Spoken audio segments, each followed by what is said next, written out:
ครับการเรียนภาษาละนานะมันก็บ่ใช่ยากกันหยังนะครับท่านเรียนอักขระนะครับมันก็คือตัวอักษรนะครับเทียบในภาษาไทยนะถ้ามันเรียนไม้นะครับมันก็คือสระเห็นไหมเอาสองอย่างนี้มาผสมกรรมกันตามหลักการของภาษาละนานะครับ7 วัน1 เดือนตั้นก็อ่านออกเขียนได้แล้วนะครับมันบ่ยากนะครับบ่ยากไอ้เรื่องที่มันยากมันก็คือว่าอีนะถ้าเฮาจะเอาไปอวดอู้ให้คนอื่นได้ฮู้ได้หานด้วยเฮานี่อันนี้มันยากกว่านี้ล่ะครับเห็นไหมเพราะว่าภาษาละนามของเฮามันเป็นภาษาที่มันตายไปแล้วนะครับคนที่มันอ่านออกเขียนได้นะมันมีน้อยนะครับมีน้อยคนนะครับเพราะฉะนั้นน่ะเฮาจะเอาไปโชว์ให้คนอื่นได้ฮู้ได้หานตัวเฮานี่เฮาจะต้องใช้ภาษาอื่นๆนะครับมาเทียบเคียงเป็นภาษาละนามของเฮานะครับอันภาษาอันที่มันใกล้เคียงภาษาละนาเฮาเนี่ยก็คือภาษาไต้นะเนี่ยภาษาไทยนะ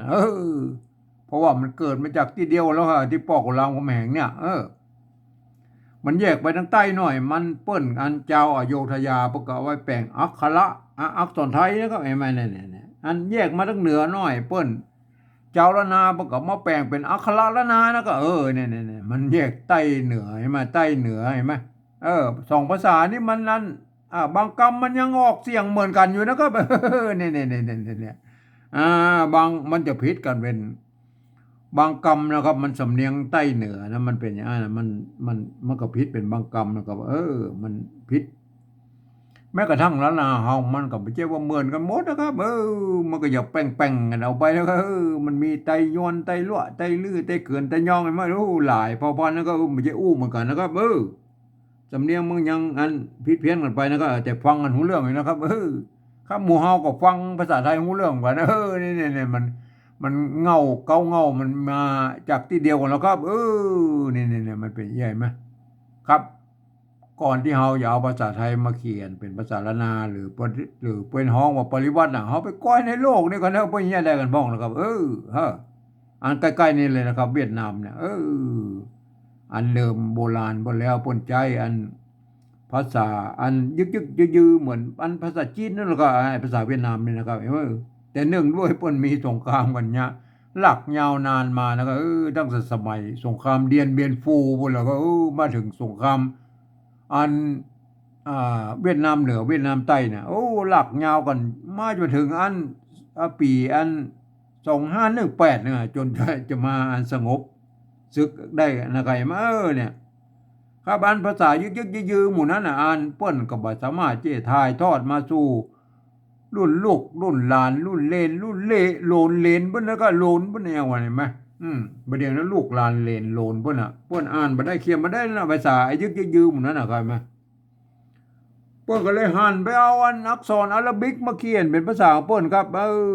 นี่ไปใส่จุดใส่หมวกใส่ขีดใส่หมวกสะปะสะเปดเพิ่นไม่ได้ตามเสียงของเพิ่นนี่ไอ้จุดหมวกขีดหมู่นั้นมันก็คือวรรณยุกต์นั่นนะครับไอ้เนี่ยมันเสียงขึ้นลงขึ้นลงเหมือนอันภาษาของเพิ่นนะครับเห็นมันเนี่ยอันนี้คือลักษณะของการปริวัติภาษานะครับยืมเอาภาษาอื่นๆมาเทียบเคียงมาเป็นภาษาใช่มั้ยเฮายังดีหน่อยนะเฮาเอาภาษาไทยมาเทียบเคียงหน่อยแม่มาเป็นมาใกล้เคียงหน่อยอันนี้เปิ้นยังเอาอาราบิกพุ่นนะครับมาเขียนเป็นภาษาของเปิ้นให้แม่เนี่ยมันเป็นมาอันนี้ลักษณะของการปริวัติภาษานะเพิ่นก็ยืมเอาภาษาอื่นๆมาเขียนนะครับเห็นมั้ยเฮาไปก่อนในยุโรปแล้วครับนี่อย่างเช่นฝรั่งเศสเยอรมันโปแลนด์ยูเครนรัสเซียอย่างมันนี่โครเอเชียหรือยุโรปตะวันออกเนี่ยเปิ้นก็ใช้อันลักษณะของการปริวัติภาษากันทั้งนั้นครับเพื่อจะยืมเอาอักษรอาราบิกนั่นน่ะไปเขียนเป็นภาษาของเปิ้นครับเห็นมั้ยปุ้ยใส่จุดหรือ2จุดก็ยังมีนะเห็นมั้ยนี่บางทีก็เอาเปลี่ยนตัวอักษรบางตัวให้มันเป็นอันตามสำเนียงภาษาของเพิ่นให้มันก็ยังมีนะก็เห็นมั้ยเนี่ยบางทีก็ใส่หมวกปิ้นแม่หมวกปิ้นหมวกไอ้โครเอเชียมันง่ายขึ้นปิ้นเนี่ยหมวกเวียดนามเนี่ยเป็นกุ๊บหุ้มลงเลยนะแล้วแต่ไผจะประดิษฐ์เครื่องหมายยังมาใส่เนาะครับเนี่ยอันนี้เปิ้นฮ้องว่าลักษณะของการปริวัติภาษานะนี่นะเฮาไปก่อยในอังกฤษแล้วครับอันนี้ไปมันลายละเนี่ยเพิ่นจะเอาอักษรอาราบิกเนี่ยครับแบบโล้นๆเลยเพิ่นบ่ใส่สักอย่างครับเอามาเขียนเป็นภาษาของเพิ่นว่าเนี่ยเห็นมั้ย แต่เปิ้นมีกฎเกณฑ์อยู่ว่าคือมันผันเสียงไปเลยนะครับไปตามบริบทเลยนะครับกำเดียวน่ะเป็นประโยคคำถามก็เสียงแบบนะเป็นประโยคธรรมดาก็เสียงแบบเนี่ยเนี่ยก็ออกกันได้หลายๆเสียงได้ไหมก็เหมือนก็มันก็เหมือนภาษาละนายุคต้นๆมันบ่มีไม่เอกไม่โทก็คือไม่เยาะไม่ขอจ้างนั่นแหละก็เนี่ยก็สามารถพันเสียงกันได้หลายๆเสียงเหมือนกันก็แล้วแต่บริบทตามบริบทเหมือนกันนี่มันเป็นยังไงมั้ยอันนี้คือลักษณะของภาษานะครับเนี่ยครับก่อนที่เฮาจะเอาภาษาไทยมาเขียนเป็นภาษาละนาของเฮานะก็เนี่ยที่เปิ้นฮ้องว่าปริวัติน่ะเฮาควรจะมีอันหลักอันอย่างยึดก่อนนะครับเนี่ยหลักยึดคือมันเป็นศูนย์กลางของไอ้เจ้าละนาเฮานะก็เนี่ยบางอันนี่น่ะมันอันต่างคนต่างเอามาเนาะครับ10คนมันก็10แนวความคิดเนาะครับมันก็เขียนมันก็ไปกันใหญ่แล้วก็ไอ้แม่นมันก็บางคนก็100คนก็100ความคิดมันก็เพ้อกันไปใหญ่แล้วก็ไอ้แม่นนะครับถ้าเฮามีหลักยึดมันก็จะมันก็จังว่ามันก็จะใกล้เคียงกันน้อยนะครับผมเองนี่ผมใช้หลักการของอันสภาวัฒนธรรมมหาวิทยาลัยเชียงใหม่นะครับเพิ่นตกลงกันไว้เมื่อปลายปี28นะครับเพิ่นตกลงกันไว้ว่าอย่างนี้นะครับการที่จะเอาภาษาไทยน่ะมาสะกดเขียนเป็นภาษาละนาน่ะหรือที่เพิ่นฮ้องว่าปริวัตินะครับเพิ่นบอกว่ากระทำได้อยู่3แบบหรือ3รูปแบบนะครับอันแบบที่1นะเพิ่นจะเอาไว้บันทึกนะครับสะกดเขียนในบรรลักษิลาจารึกเอกสารสำคัญในโบราณนะครับเพิ่นจะเอาภาษาไทยมาเทียบเอามาทุกอักขระทุกไม้ทุกเครื่องหมายนั่นแหละแม้กระทั่งไม่โกงไม่กังไหลเพื่อเอามาโม้เพิ่นบ่ฮือพิวเลยนะก็มันนี่นะมันเป็นมันเป็นการปฏิวัติแบบละเอียดนะครับละเอียดยิบเลยนะครับอันนี้เฮาบ่อู้ถึงในรายละเอียดนะครับเพราะเฮาบ่ได้ใจนะครับเฮาอู้แค่หลักการก็บ่ได้นะเพิ่นบอกว่าอย่างอี้นะครับเห็นมั้ย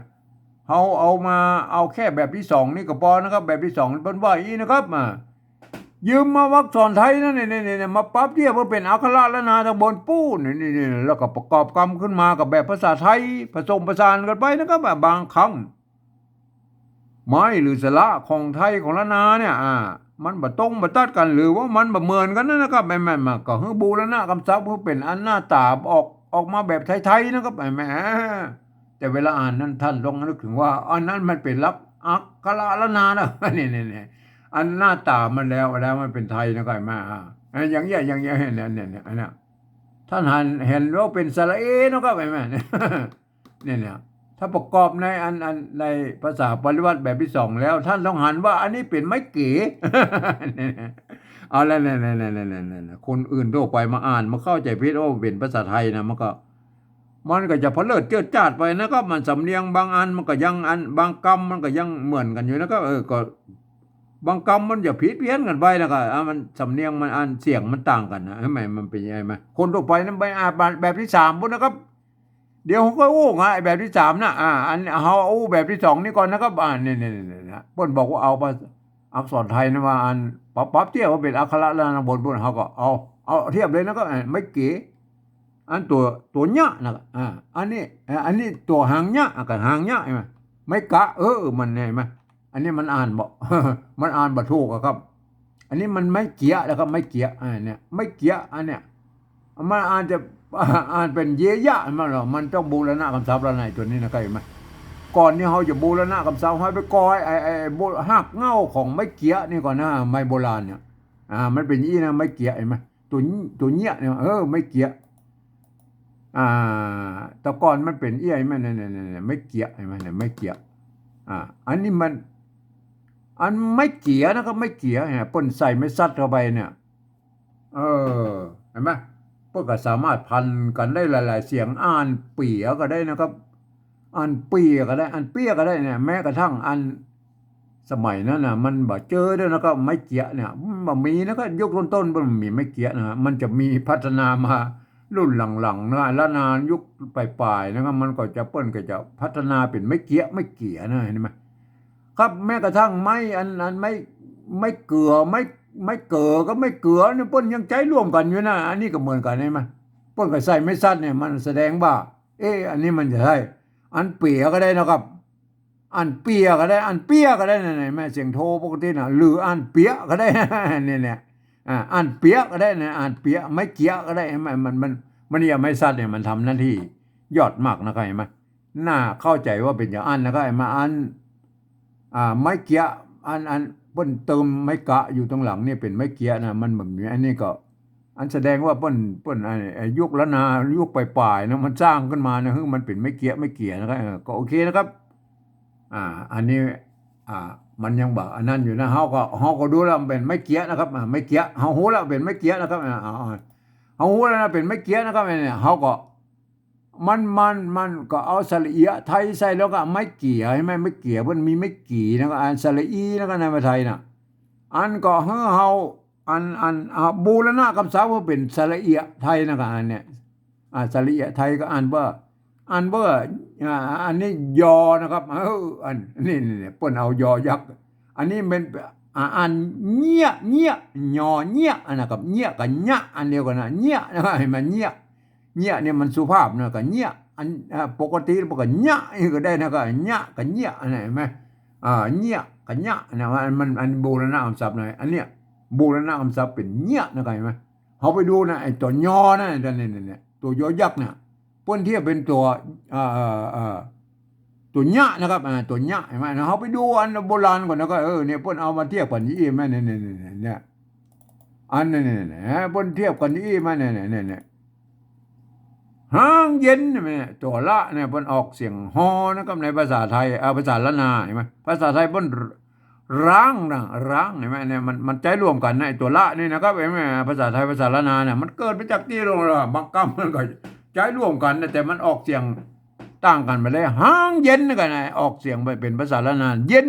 เย็นนี่มันเต้ากันใช่มั้ยออกเสียงเต้ากันนะแต่มันเขียนต่างกันนะมันเขียนอันนี้เย็นเนี่ยตัวยะนะเย็นงาจางนอแฮดเนี่ยนอแฮดนะครับไม่ใช่นอแรดนอแรดไทยด้วยเข้าเยิงเนี่ยจะดูตัวเยิงเนี่ยตัวญะเนี่ยเยิงเนี่ยเพิ่นเอาตัวยอยักษ์มาเทียบเป็นตัวญะนี่ครับเพิ่นเอาตัวอันอยมาเทียบเป็นตัวยะนี่นะครับยอยักษ์ไทยเนี่ยเย็นงาจางนอแฮดเข้าเยิงเนี่ยมันเป็นยังไงมั้ยเฮาไปดูไอ้ตัวต่อไปไอ้ตัวญะเนี่ยมันเป็นอย่างอี้เลยมันเนี่ยเห็นมั้ยมันมีหลายตัวนะไอ้ตัวญะน่ะอันตัวอยเนี่ยเพิ่นก็มันเป็นตัวไทยอันผู้หญิงเป็นได้มันเนี่ยผู้หญิงตัวญะไม่กี่ สมัยนั้นเพิ่นใช้ไม่กี่นะเห็นมั้ยผู้หญิงกับผู้หญิงนั่นน่ะบ่เดี๋ยวมัน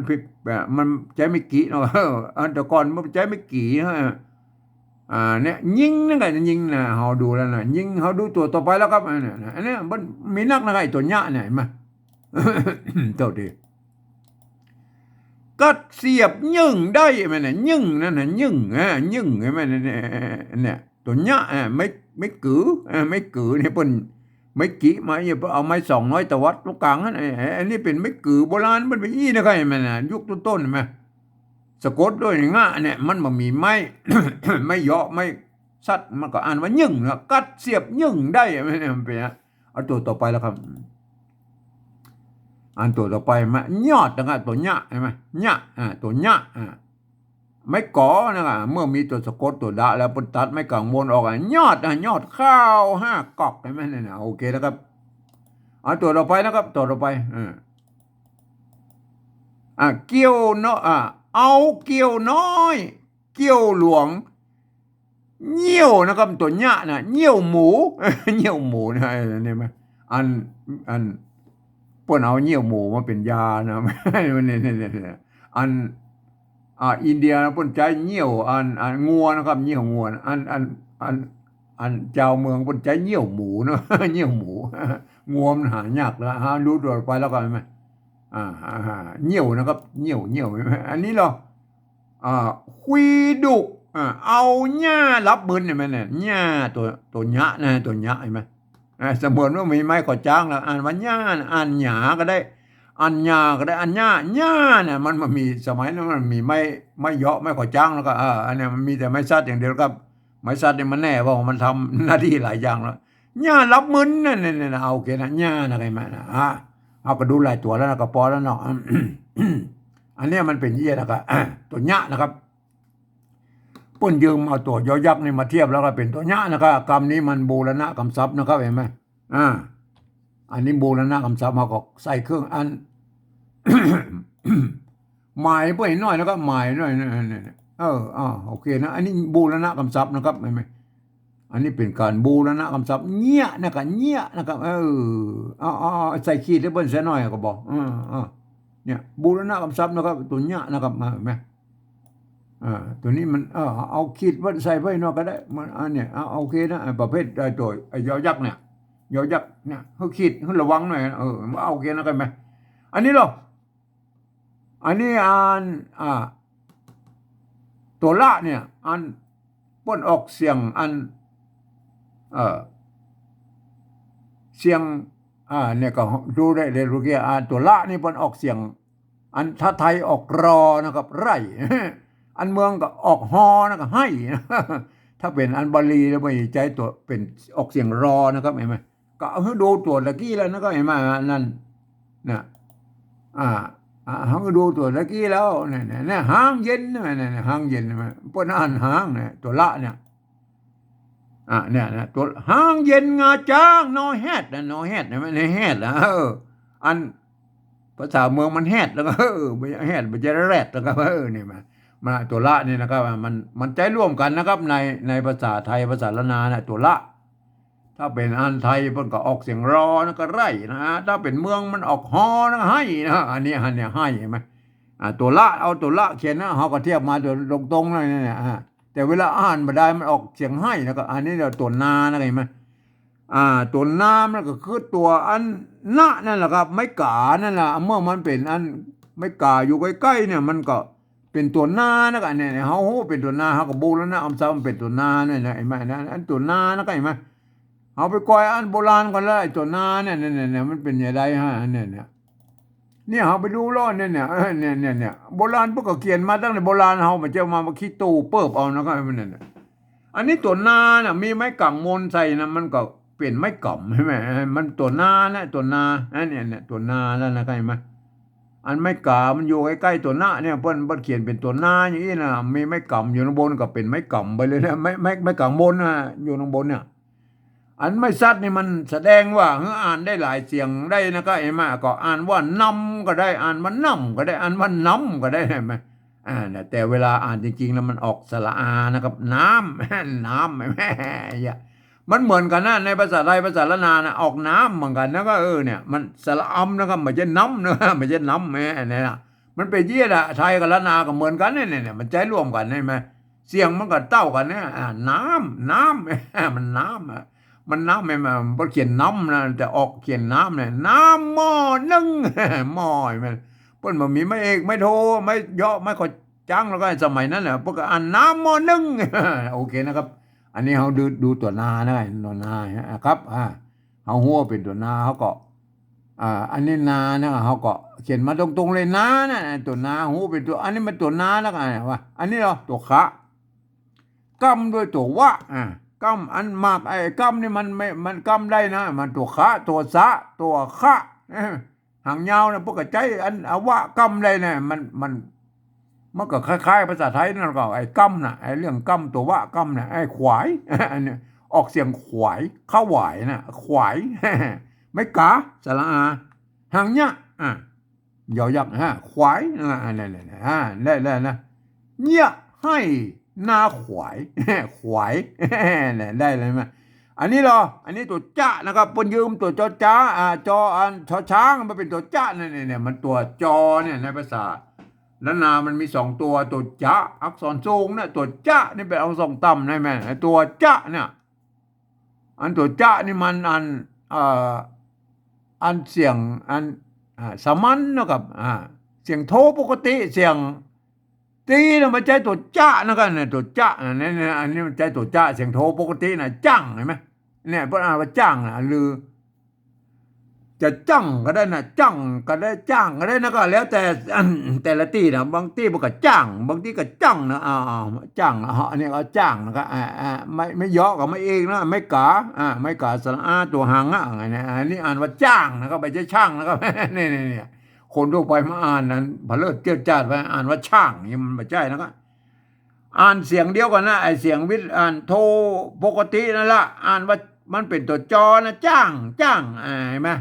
จ้าง อันนี้เราไม่เกี่ยวใช่ไหมเนี่ยเสียใช่ไหมเสียอันว่าเสียเฮาเอาไปดูไม่เกี่ยวโบราณก็ได้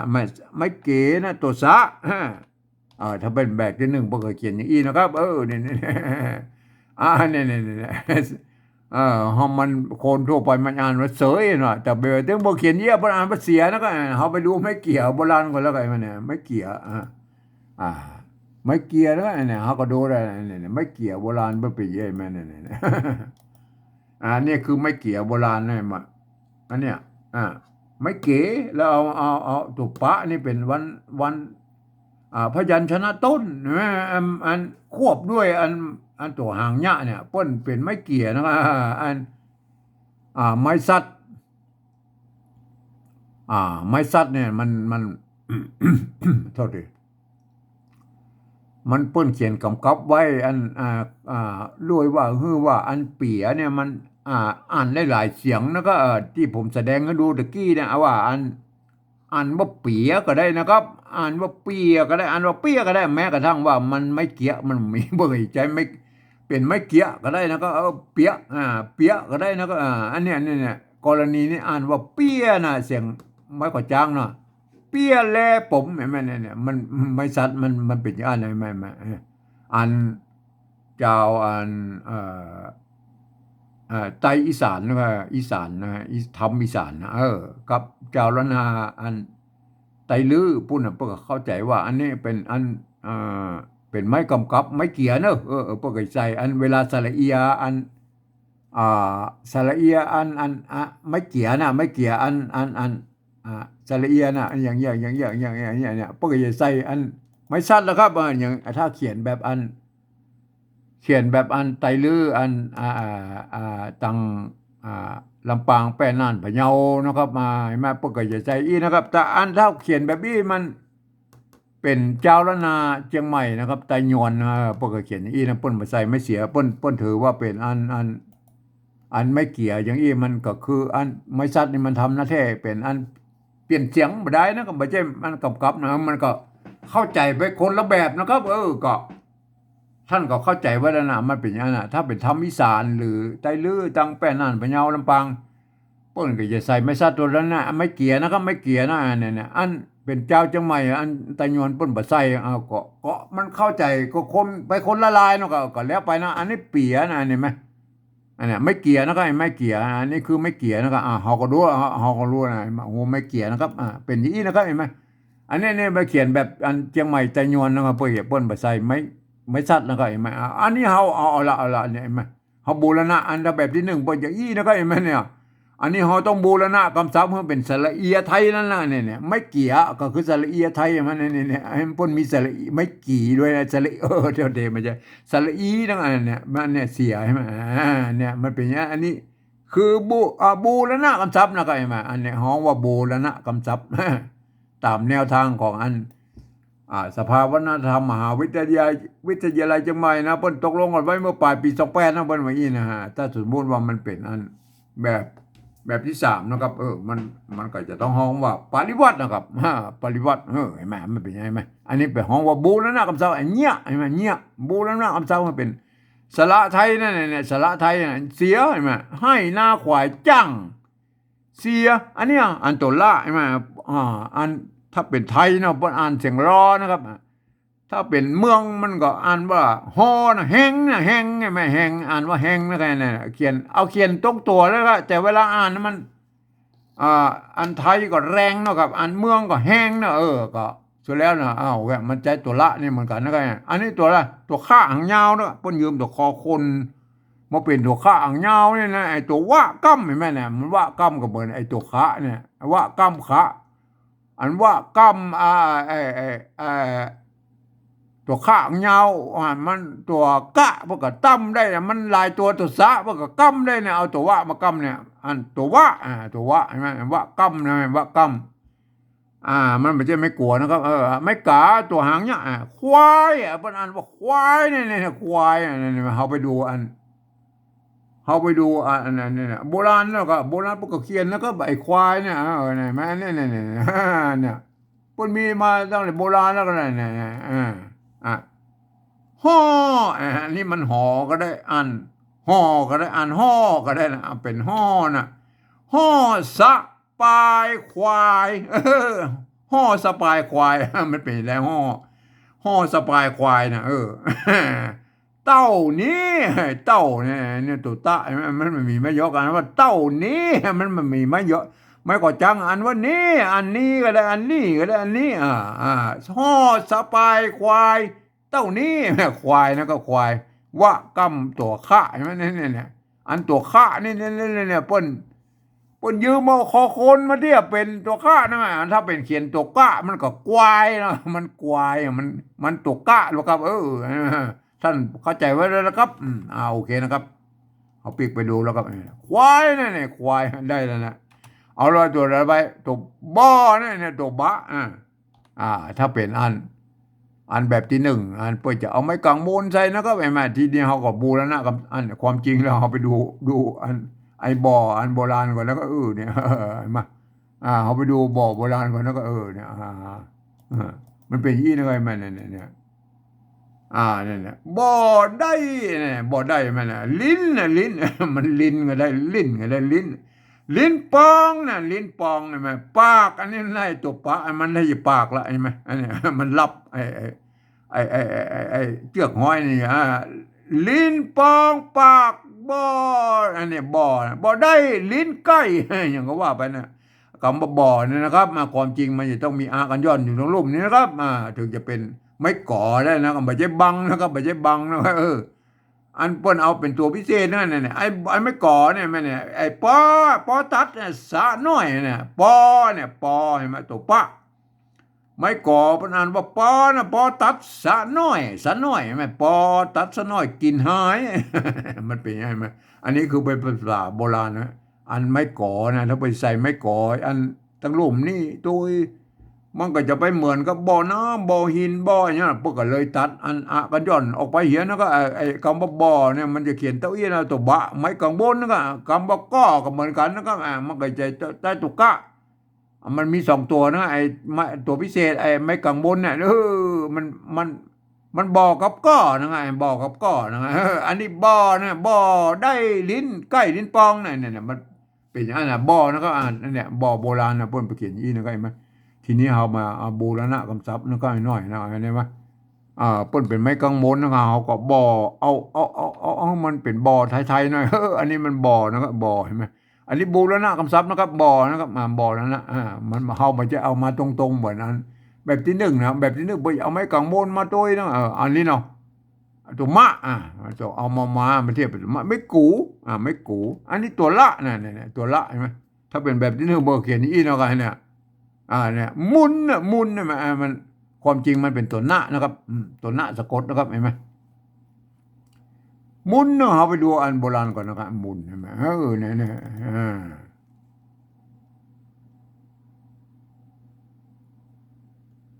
อันนี้ของโบราณเห็นไหมเนี่ยอันนี้โบราณเห็นไหมเนี่ยมา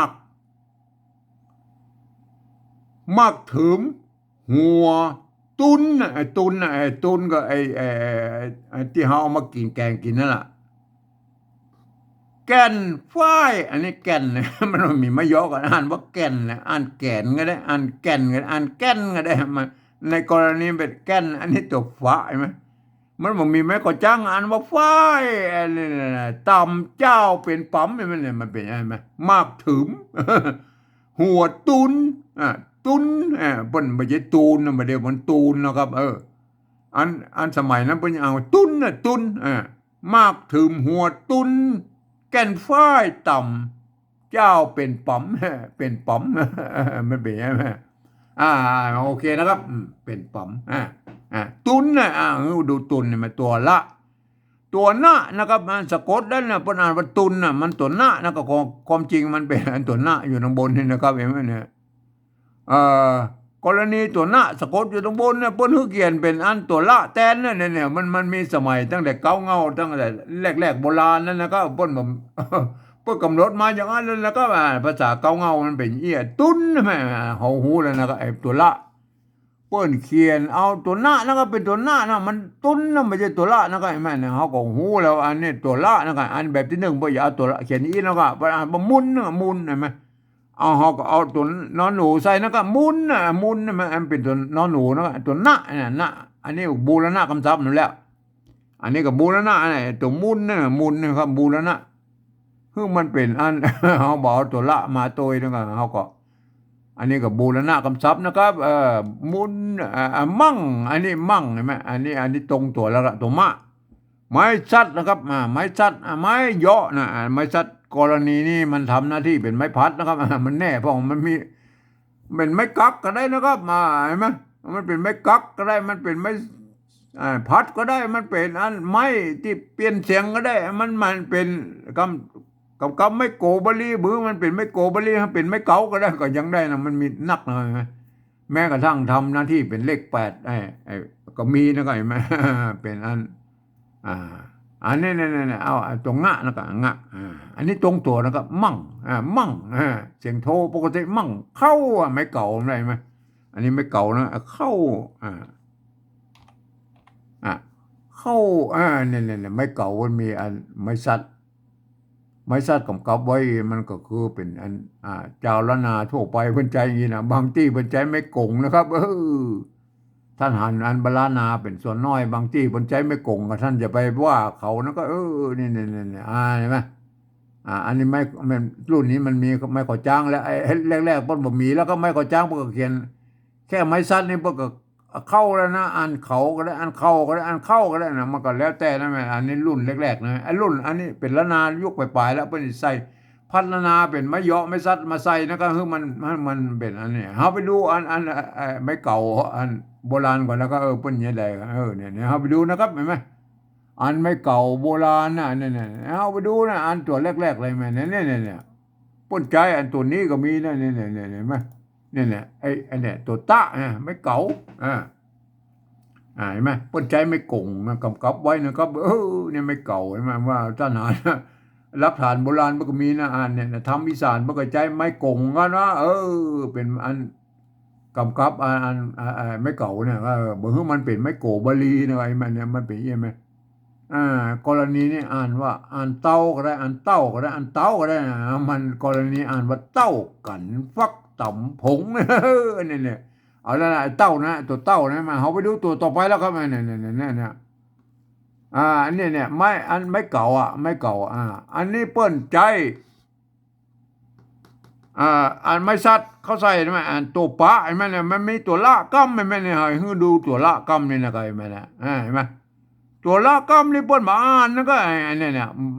เปิ้นมาอ่านนะครับเปิ้นเอามากัมไว้เฉยๆมันจะเป็นละน้อยหรือห่างละก็มีนะก็มันก็แล้วแต่ไหนตัวกัมเนี่ยมันก็สุดแล้วแต่นะก็เนี่ยนาดน้ำใช่ไหมนาดน้ำกับน้ำนะก็นาดน้ำอันนี้ตัวนาดนะครับ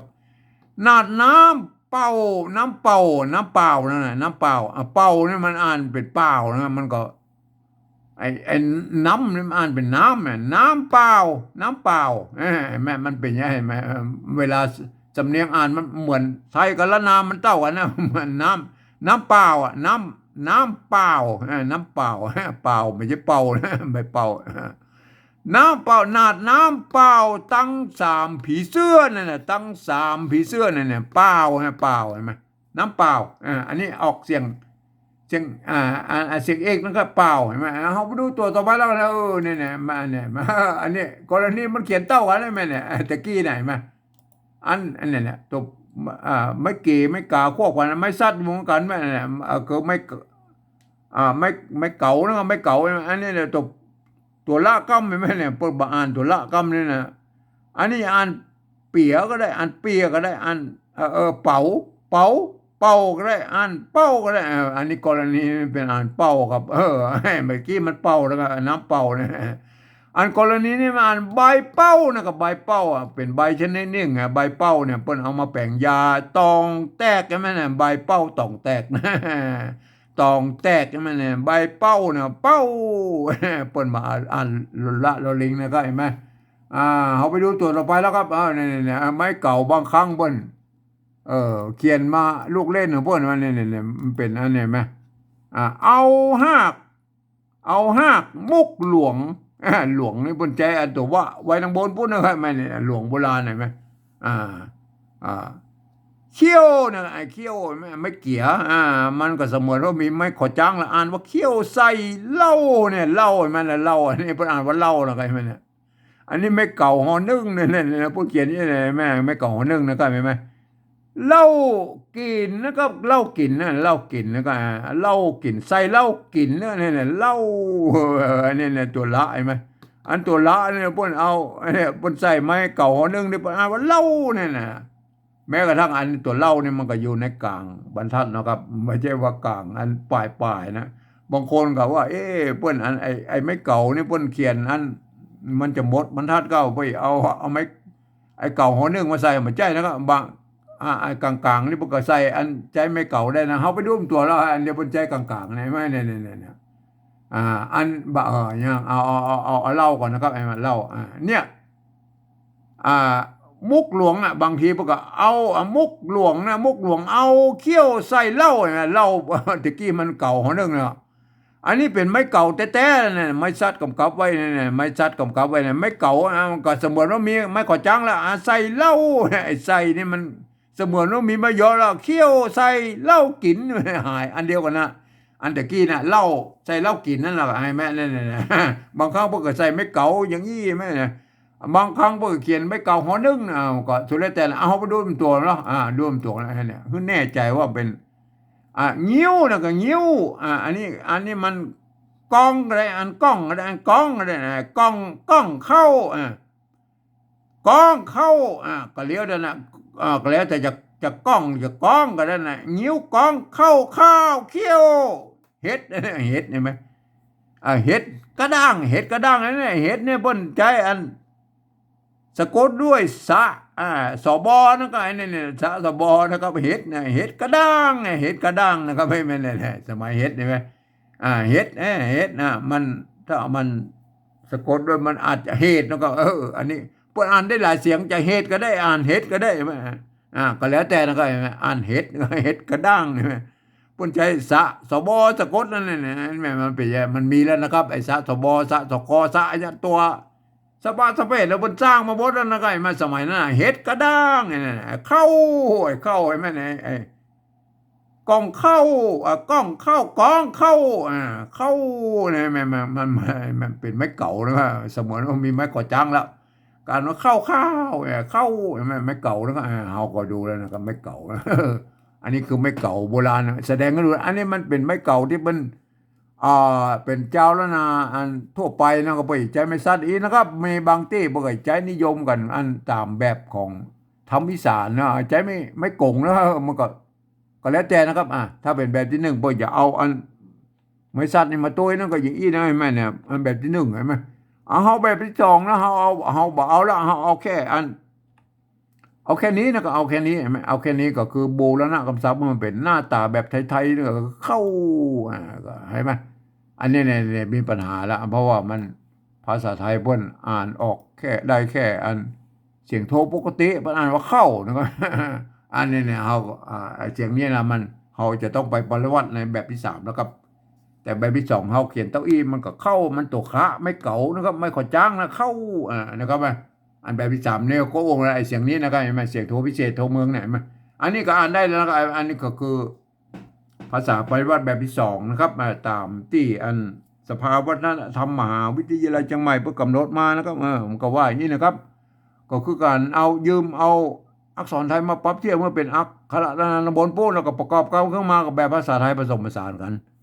ไปนะครับบางครั้งอันสระหรือไม้เนี่ยมันบ่ตรงบ่ตัดของไทยของเราแล้วนะเพื่อก็สามารถบูรณะคำศัพท์ได้ให้เป็นหน้าตาแบบไทยๆนะครับเห็นไหมเฮากับบูรณะกันหมดแล้วนะครับเห็นไหม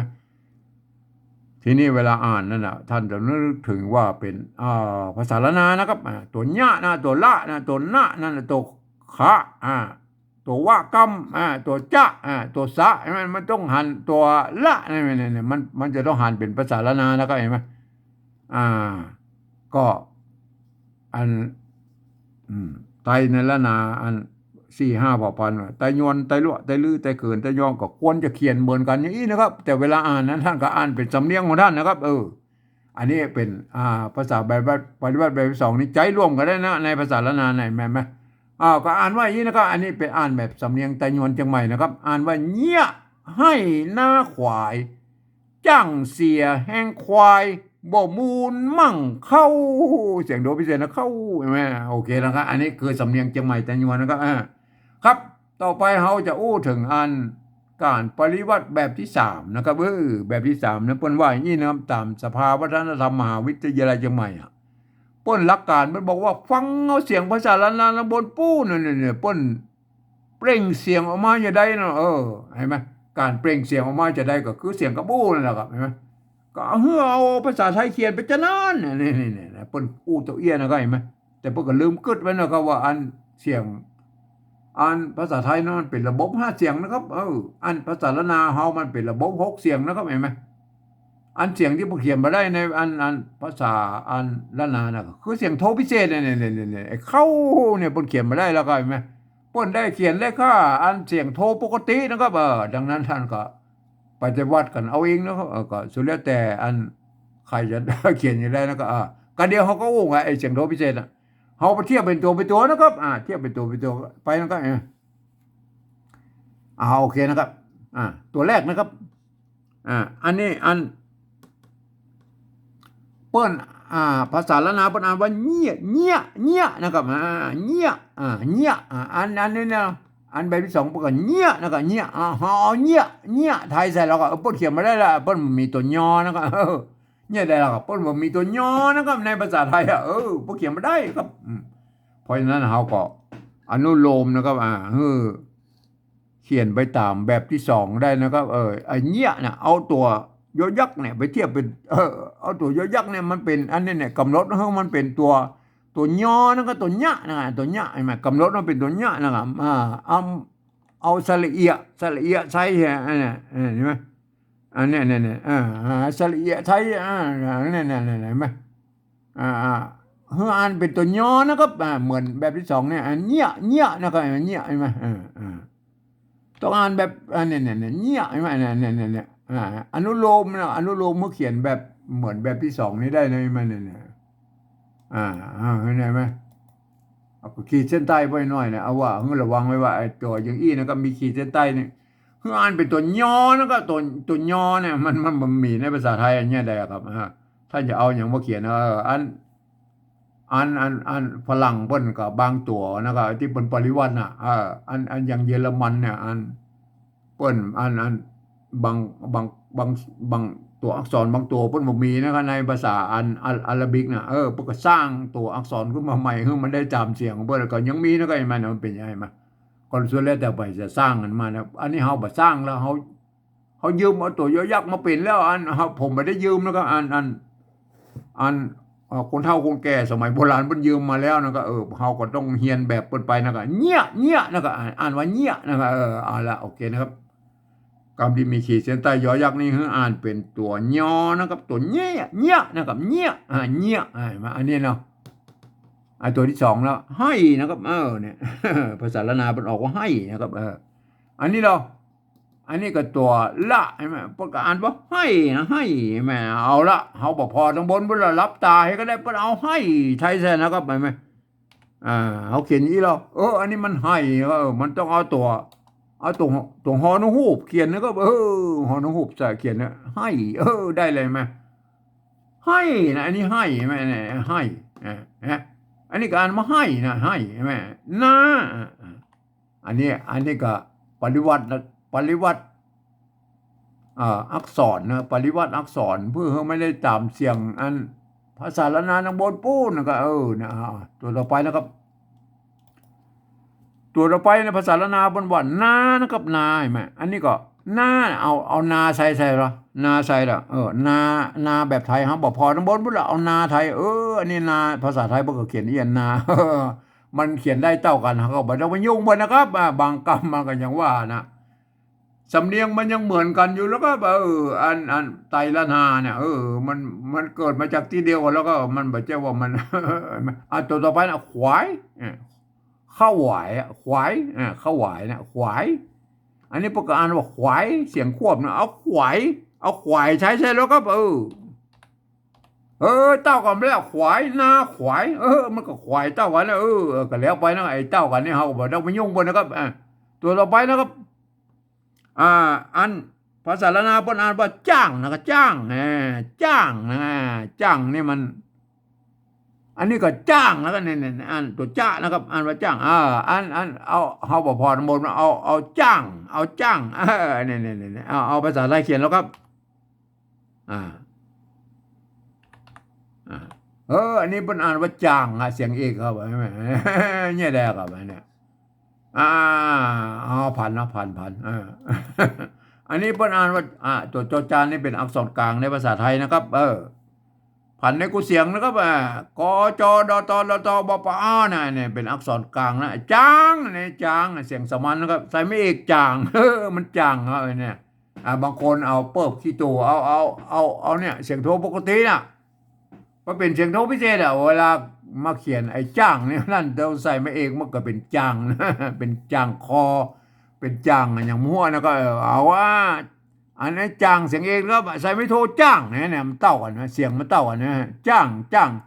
เสียงโทรปกติเหมือนกันนะจ้างไอ้ลูกจ้างไอ้แม่มันอันนี้มันจ้างปีจ้างซอจ้างอย่างมั่วเนี่ยไหมจ้างตัดผมเนี่ยจ้างไหมแล้วลูกจ้างอะไรเขียนได้แล้วครับลูกจ้างนายจ้างเขียนได้ครับลูกจ้างนายจ้างนะมันเป็นเสียงโทพิเศษโทเบื้องแล้วก็เขาก็จุดประดับไว้หน่อยไม่ได้จ้างอะไรตามแนวทางของอันกินสิ่งที่คือผมนี่เลยแม่เนี่ยอันวัดประสิงห์บนใจตัวเอียงแล้วก็ไอ้ตัวนี้นะครับบนหอวัดตีเพี้ยนนะครับเห็นไหมจะหอวัดตีเพี้ยนหรือโทเบืองโทพิเศษอย่างกระจ้างมันก็คือเสียงโทปกติระหว่างเสียงโทปกติกับเสียงตีนะมันอยู่กึ่งกลางนั่นแหละเสียงโทพิเศษโทเมืองเนี่ยที่ภาษาไทยเปิ้นบ่มีนะครับเห็นไหมอันจ้างปกติเลยไปสร้างวันนายกมือเขาก็ปฏิวัติเอาเองแล้วก็ไอ้จ้างเสียงโทพิเศษนั่นโทพิเศษนะครับสามิตีแล้วจ้างจ้างเสียงตีไหมอันใส่ไม่จัดว่าจางเนี่ยได้กูยังแล้วก็ไปไหมจ้างนี่ไหมเห็นไหมโอเคนะไอ้จ้างใส่ไม่เอกจางเสียงเอกนะครับใส่ไม่โทจ้างเสียงโทปกติได้เลยไหมจ้างได้นะได้เหมือนกันนะโอเคนะครับอันนี้กับปริวัตินะครับปริวัติไม่ได้ตามเสียงภาษาละนาตะโบนปูนนะครับปริวัตินะครับตัวต่อไปนะครับเสียเนี่ยอ่านว่าเสียนะครับตัวต่อไปแบบที่สองเนี่ยอ่านว่าเสียเขาบอกพอทั้งบนว่าเอาเสียไทยใส่นะครับเสียพวกเขาเขียนได้ตัวเองไหมเสียมันเต่ากันนะก็แล้วไปนะครับตัวต่อไปแล้วครับภาษาละนาบนอ่านว่าแห้งแล้วก็แห้งอันนี้อันนี้ก็อ่านว่าแห้งนะอ่านว่าแห้งนะแม่นี่แหละเขาเอาแห้งใส่แล้วก็แห้งมันหอนุหูบนะหอนุหูบเขียนนะแห้งได้อะไรมาเสียแห้งอันนี้อันนี้กับปริวัติปริวัติคือมันได้เสียงเนี่ยเหมือนกับอันภาษาละนาบนตัวต่อไปแล้วก็เดี๋ยวก็ว่าไว้นะอันควายนะควายอันนี้ก็บนออกเสียงควายนั่นก็เสียงคอนั่นก็ควายอันนี้ก็ควายนะเขาบอกพอบนละเอาควายไทยใส่แล้วก็บนใจคอควายนะไหมเอาวะกำให้ควายไทยเพิ่งเขียนนี่มาเนี่ยควายไทยเพิ่งเขียนนี่บอกคอควายเขียนตั้งก็เขียนให้ถูกแล้วเห็นไหมไอ้แห้งโทษดิแห้งควายนี่มันเอาปริวัตินะครับปริวัติก็คืออันเอาเขียนอักษรนะอันเนี่ยเอาฮอนูมาเขียนให้มันได้ตามเสียงตะบนพุ่นไอ้ควายนี่มันใจต่อคอควายนะมันเขียนให้มันได้ตามเสียงตะบนพุ่นก็โอเคนะก็ควายแห้งควายนะต่อไปนะครับบ่ออันนี้เนี่ยตัวเราไปพุ่นภาษาละนาพุ่นบ่อนะก็บ่ออันนี้ก็บ่อนะเอาบ่อไทยใส่นะบ่อตะบนพุ่นมันเต้ากันนะบ่อไทยบ่ก็เขียนตัวอย่างอันตัวต่อไปแล้วก็มูลนี่ก็มูลมั่งเนี่ยมูลมั่งเห็นไหมอันนี้ก็มูลมั่งเห็นไหมมูลมั่งโทษทีมูลมั่งเนี่ยเขาบอกพอทั้งบนเอามูลมั่งนะครับมูลมั่งนะสระอูเนี่ยมูลมั่งนะอันภาษาไทยเปิ้นใจลอลิงเนาะมูลมูลมั่งเปิ้นไอ้มั่งนี่มันเต้ากันนะมั่งมันเต้ากันนะไอ้มั่งเนี่ยไอ้มั่งนี่มันเสียงโทปกติเต้ากันนะเนี่ยไอ้มูลเนี่ย อ่าอ่านปริวัตินะครับปริวัติเอาตัวสะกดปริวัติตัวสะกดให้มันได้ตามเสียงของภาษาอ่าละนาตังโมนปูนไอ้มูนมั่งอันนี้เราเข้าอะไรเนี่ยตัวนี้มีปัญหาละใช่ไหมไอ้พงกระพันธ์ต้องดูแลวไอ้จางจางจ้างจ้างจังจังเนี่ยเสียงโทพิเศษมันเป็นยังไงครับอันนี้เหรออันนี้เข้าเสียงโทพิเศษนะครับอันตามสำเนียงเชียงใหม่แต่ยวนนะครับเข้าอันนี้เห็นไหมอันนี้ก็เสียงโทพิเศษแล้วก็ตามสำเนียงเชียงใหม่แต่ยวนนะครับเข้าตัวคะไม่เก๋าไม่ก่อจ้างแล้วเอาเข้าไทยใส่หรอกอันนี้ภาษาไทยบนอ่านเสียงโทปกตินะครับเข้านะครับเข้ามันบอกเข้าครับใช่ไหมภาษาไทยเปิ้นข้าวนะครับเปิ้นข้าวกินนะเปิ้นอ่านว่าเข้าอันนี้เข้าไม่เข้าอ่านภาษาละนาเปิ้นเข้านะเข้าใช่ไหมเนี่ยอันเนี้ยเห็นไหมเดี๋ยวอันนี้มันโทรปกติมันจะเป็นโทรพิเศษได้ก็จุดประดับไว้อะไรก็ตามแนวทางกันไอ้จ้างนี่มันเนี่ยไอ้เข้าอันนี้มันตัวค้ามันพันได้แค่นี้เลยไอ้เขาใช่ไหมเขาเนี่ยเขาเสียงจัตวาเนี่ยมันบอกเขานะเขาใส่ไม่เข่าอยู่ดีเข่าเสียงเอกอยู่ดีใส่ไม่โทเข้าเห็นไหมเข้าเห็นไหมใส่จุดเข้าไปเข้าเนี่ยอันนี้ใช้วิธีอันพันเสียงก็คือป๊อปปริวัติตามแนวทางของเวียดนามบ่อยไปใส่จุดใส่หมวกใส่กีใส่หมวกสะบัดสะเบ็ดเพื่อไม่ได้ตามเสียงเพิ่นอันนี้ก็คือจุดนี่หมายผมว่าเป็นวรรณยุกต์โทพิเศษกันแล้วกันนะก็นี่เสียงโทพิเศษแล้วก็เป็นยังไงแม่เนี่ยเข้าแม่เนี่ยไหมบางคนก็ยังว่านะเปิบเอาเข้ามาเป็นเข้ามันก็เลยอันนี้ก็เขียนกายมันก็เลยพะลาบก็ไปเขียนเป็นจ้างไม่ก็แล้วแต่แล้วครับอันนี้เขียนแบบสำเนียงเชียงใหม่ตะยวนนะครับมันก็เขียนกันได้อีนะครับเห็นไหมถึงแม้ว่าท่านจะเป็นฝรั่งมังค่าลูกที่ไหนมานะครับมาเรียนภาษาไทยมาเรียบร้อยแล้วมาอ่านแล้วก็อ่านไปตามหลักการของภาษาไทยนะครับเกือบทุกประการยกเว้น มีข้อยกเว้นนะครับคำที่มีจุดนี่เนี่ยอ่านออกเป็นเสียงโทพิเศษนะก็โทเมืองไหนไหมนะคำที่เป็นไม้จัตวานะวันนี้มันมีก็แล้วไปอ่านเป็นเสียงจัตวานะก็ไมาเนี่ยไปอ่านมาคำที่เป็นอยเป็นพยัญชนะต้นนะก็อ่านเป็นยอยักษ์ไทยนะก็แม่คำที่มันมียอตัวเดียวเนี่ยที่มันไม่ขีดเส้นใต้นะอ่านเป็นตัวยอนะตัวยะมันอย่างเงี้ยแม่นะต้องอ่านแม่ไหมท่านหูหลักอย่างอี้แล้วท่านก็อ่านไปเลยนะครับท่านจะได้สำเนียงเชียงใหม่ไต้ยวนไปเลยนะครับอ่านว่าอย่างนี้นะครับเนี่ยให้หน้าควายจ้างเสียแห้งควายบ่มูลมั่งเข้า อันนี้คือสำเนียงเชียงใหม่ไต้ยวนนะครับเห็นไหมอันนี้ล่ะแบบที่3เนี่ยท่านจะเป็นสำเนียงไตลือไตลั่วไตเขินไตยองท่านก็ไปคิดค้นกันเอาเองนะครับอันแบบที่2เนี่ยมันควรจะใช้ร่วมเขียนเหมือนกันได้นะก็ไอ้แม่ใกล้เคียงกันได้นะก็ไอ้แม่ควรจะเอาไปใช้นะครับเพื่อมันเป็นอันร่วมกันในอันสื่อสารร่วมกันในภาษาละนานะครับแบบที่2เนี่ยเห็นไหมอาจจะเป็นไตลั่วยอนไตยอนไตลั่วไตลือไตเกิดไตยองมันก็ควรจะเขียนเหมือนกันนะแต่เวลาอ่านนั้นท่านก็อ่าน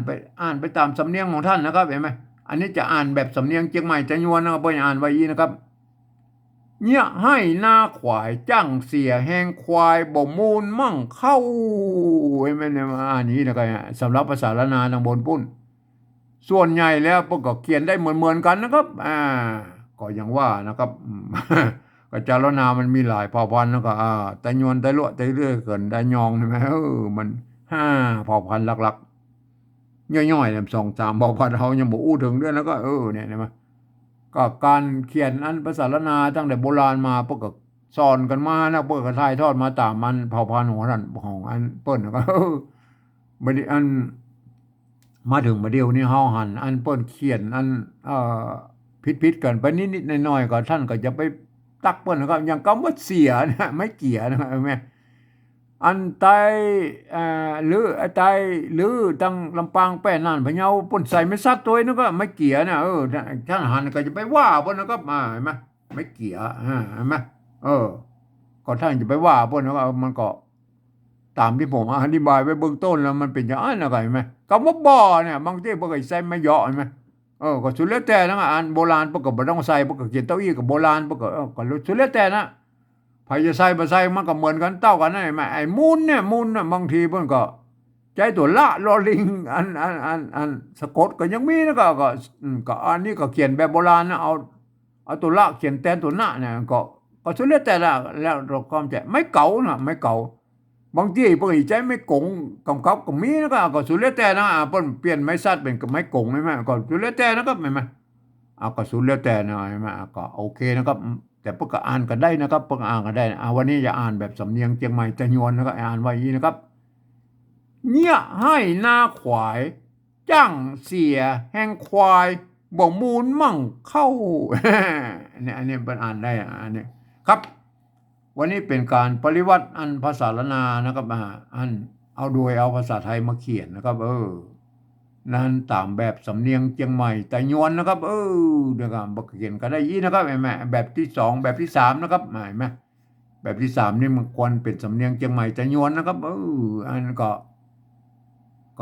จะเขียนกันได้อย่างนี้นะครับเห็นไหมอันสำหรับแบบที่2นั่นก็โอเคอาจจะใจร่วมกันได้นะจะเป็นไตยวนไตลวดไตลือไตเกิดได้หยองควรจะเขียนได้เหมือนกันนะครับเห็นไหมไอ้สำหรับแบบที่3นั้นท่านก็ไปคิดค้นกับเราเองนะครับเห็นไหมครับวันนี้ผมก็ขอบรรยายเพียงแค่นี้นะครับ